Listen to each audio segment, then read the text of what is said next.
Aliyekuwa mpenzi wa Ashley Jina hatimaye ameandika mazito kwa mara ya kwanza kufuatia kifo cha mpenzi wake huyo aliyefia Zanzibar.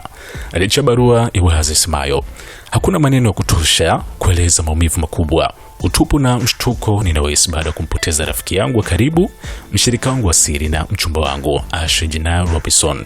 Kama baba pia ninaumia sana kwa wazazi wa Ashley, Rolanda, Andres na Hal Robinson. Kifo cha Ashley ni janga lisiloeleweka.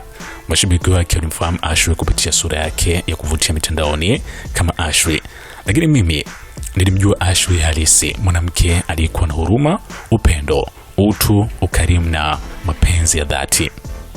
Alikuwa mtu wa kujali sana wale aliokuwa nao karibu, nami nikiwa mmoja wao ninashukuru milele. Alinipikia vyakula vitamu sana na alikuwa na uhusiano mzuri na watoto wangu. Kila siku tulishirikiana nyakati za utulivu na pia furaha ya kuwa katika upendo wetu. Ashley alikuwa mtu mwenye moyo wa upendo sana, kiasi kwamba alijiita Love Girl kama heshima kwa asili yake ya Trinidad ambayo alijivunia sana. Kitu alichokitamani zaidi ni kuwa mama na kujenga familia pamoja. Bila shaka angekuwa mama wa ajabu sana. Vipaji vya Ashley vilizidi sana yale yalionekana mitandaoni. Alikuwa mbunifu hali ya juu, aliandika, kuongoza na hata kuigiza katika filamu yake fupi. Alikuwa pia mpambanaji mzuri wa nyumba, akihakikisha kila wakati nyumba yetu inaendana na msimu au sikukuu husika. Kupokea wageni ilikuwa kawaida kwake na aliwajali sana wale tuliowaalika.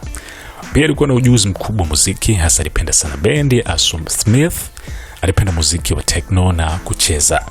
Alikuwa anajifunza kuwa DJ na aliweza pia kurap. Ashley alikuwa kama malaika aliyetoa mwanga wake kwa kila aliyepata nafasi ya kuwa karibu naye.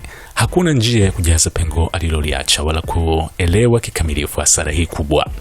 Tunachoweza